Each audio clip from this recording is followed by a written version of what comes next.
Apparently, it can turn you into a superhero or into a mutant zombie. It's the plot device for probably half of the sci-fi movies made in the last 60 years, and it's even the name of the song that welcomes you to the new age. To the new age, welcome to the new age. Presumably this new age occurring after some kind of apocalypse. As principles of chemistry go, few figure more prominently in the popular imagination than radioactivity, but at the same time, few are as completely misunderstood. Most people think of radioactivity as just something that mutates genes and melts faces off. And yes, some forms of radioactivity can do those things. But all the more reason to understand it, right? And also we can harness it to produce lots of electricity to fuel our rock and roll lifestyles without contributing to global warming, though, as Fukushima has taught us, it comes with some of its own problems, which we'll explore more next episode. Before we get into the nuts and bolts of nuclear chemistry, like nuclear fission and why it's so awesome, as well as fusion and why it's so hard to do, we'll first get to know radioactivity. What it is, what different kinds there are, and why you don't really need to fear it. At least, not all the time.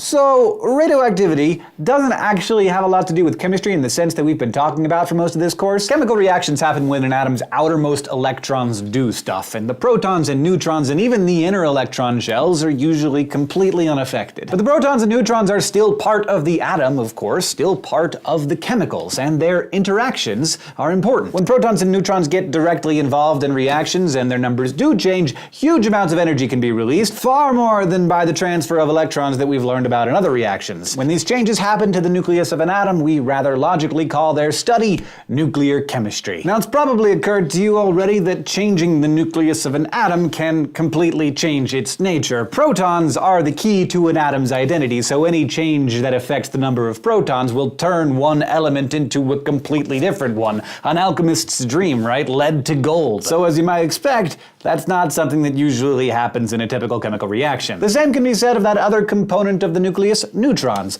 Atoms of the same element that have the same number of protons, but different numbers of neutrons are isotopes. So changes in the number of neutrons in an atom create different isotopes of the same element. Both of these kinds of changes, changing one element to another or changing one isotope to another, are known as transmutation. And it is indeed possible to transmute lead to gold. It's just so ridiculously expensive that the tiny amounts of gold produced could never pay for the process. But the very fact that it is possible should clue you in that nuclear chemistry is an entirely different flavor of chemistry sauce. Though, as with non-nuclear chemistry, the changes that take place in a nuclear reaction all come down to the atom's desire to have what we all want in life: stability. Just as atoms are most stable when their outermost electron orbitals are full of electrons, certain combinations of protons and neutrons make the nucleus more stable. And just like when an atom gains or loses or shares electrons to stabilize its outer shell, when the numbers of protons and neutrons aren't ideal, the nucleus releases some of them to try to reach a stable configuration. When a nucleus decomposes in this way to form a different nucleus,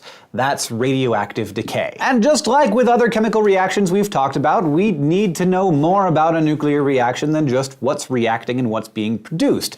Probably the most important thing to learn is how much of the product is being made and how fast. Now, you've heard of Halflife. It's the measurement that tells us just that. The time it takes for exactly 1/2 of the sample to decay. Different nuclei have different half-lives. By knowing the half-life, we can calculate how much of a sample will be gone in a given amount of time. For example, the half-life of phosphorus-32 is 14.3 days. So if you start with a 100-gram sample, after about 2 weeks, you'll have 50 grams left. After another 2 weeks, half of the remainder would decay, leaving only 25 grams of undecayed phosphorus, and so on. Now, you might be asking, if radioactive elements are always decaying into more and more stable isotopes that are eventually no longer radioactive, why are they still around at all? Fascinating question. You seem to have brought your clever pants today. Well, it's fairly simple. Given enough time, all radioactive elements would decay into non-radioactive forms. Even ultra-stable bismuth with its half-life longer than the age of the universe. But elements with short half half-lives are around because they were decayed into by elements that recently decayed into them. The chain of decay from the element originally produced in whatever supernova created them to the elements that exist on Earth now lasts billions and billions of years. Also, I should note that some radioactive isotopes like carbon-14 in the atmosphere are constantly being renewed by cosmic rays. Now, radioactive decay occurs when a nucleus has a higher energy level than a potentially more stable version.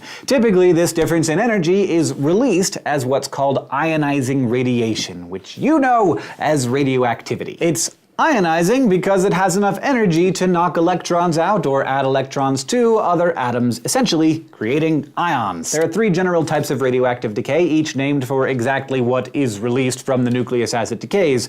Let's take a look at what may be the most famous radioactive element, uranium. By far the most common naturally occurring form of uranium is the isotope uranium-238. More than 99% of the natural uranium in the world is in this form. U-238 spontaneously decays into thorium-234 in a process that releases something called an alpha particle. This is called alpha decay, and the particle that it emits is basically the same as a helium nucleus, 2 protons and 2 neutrons. We even describe it that way when writing it. So right away you can see that the math checks out when it comes to the protons and neutrons. 92 minus 2 is 90, and 238 minus 4 leaves you with 234. But you'll note that we don't write the charges. The helium nucleus obviously has a +2 charge, and the thorium atom would have a negative charge as well. While it's not incorrect to write them, these charges are often omitted to emphasize what's going on in the nucleus. Now, alpha particles have relatively low energy. They're pretty heavy as particles go, so while I try not to make a habit of walking around with a hunk of uranium in my pocket, alpha particles can be stopped by nothing more than a sheet of paper or cloth. The second type of radioactive decay is beta decay, which simply emits electrons. It has somewhat higher energy than alpha radiation, but it can still be stopped by a sheet of aluminum foil or even the top layers of your skin. So that thorium-234 that formed when uranium underwent alpha decay, it can continue to decay on its own, and when it does, it undergoes beta decay, releasing an electron and an atom of xenon. Notice that, again, the way we write this is a little different. Even though the thorium emits an electron, we don't use the usual symbol for electrons. Instead, we write it in nuclear notation form with the mass number at the top and the atomic number at the bottom. Since it's an electron and not a proton, we put a -1 for the atomic number. That probably seems a little bit weird right now, but next week when we talk about nuclear equations, you will see why it is useful. The third type of decay is a little different because it only emits energy, not a particle. It's called gamma decay, and it releases electromagnetic radiation similar to visible light or UV radiation, but higher on the energy scale. Because it's just energy, gamma radiation has no mass and contains no protons, neutrons, or electrons, so it's written with 2 zeros. This form of radiation is often released when electrons transition from an unstable, excited state to a more stable state that has a lower energy. That's called the ground state. Depending on how much energy the electron loses, the extra energy can be released in the form of visible or ultraviolet light, X-rays, or gamma waves. Let's take the example of nickel-60. Imagine there's an atom of nickel-60 with one or more of its electrons in an excited state. That's what the little asterisk designates. Atoms can get to this state when they are themselves the products of radioactive decay, or if they get bombarded with radiation from other reactions pushing their electrons into a higher energy level. Now when all those electrons drop down to the ground state, that atom is going to release some gamma radiation. But this kind of transition can also take place where other kinds of nuclear reactions are going on, so gamma decay often occurs along with some other form of decay too. So for example, if that uranium atom is in an excited state when it decays into thorium, it can simultaneously release gamma waves as well as the alpha particle I already mentioned. Now you might have heard of gamma radiation more than the other kinds I've mentioned because it can actually do some serious harm, like potentially turning you into a giant green rage monster that doesn't obey the laws of conservation of matter. Unlike the particles emitted by other kinds of radiation, gamma rays can penetrate your skin, your cell membranes, and ultimately the organelles within your cells. So gamma radiation can not only cause skin burns, nausea, other symptoms we associate with radiation poisoning,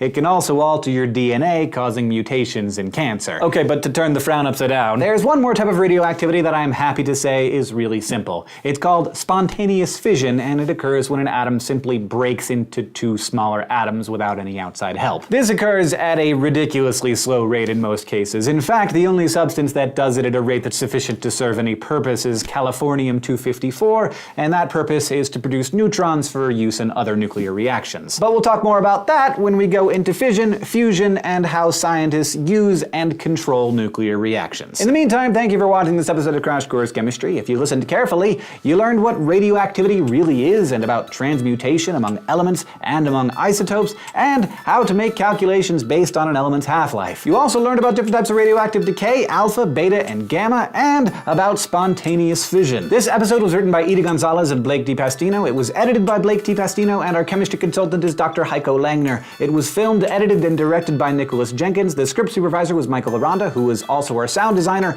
and our graphics team is Thought Cafe.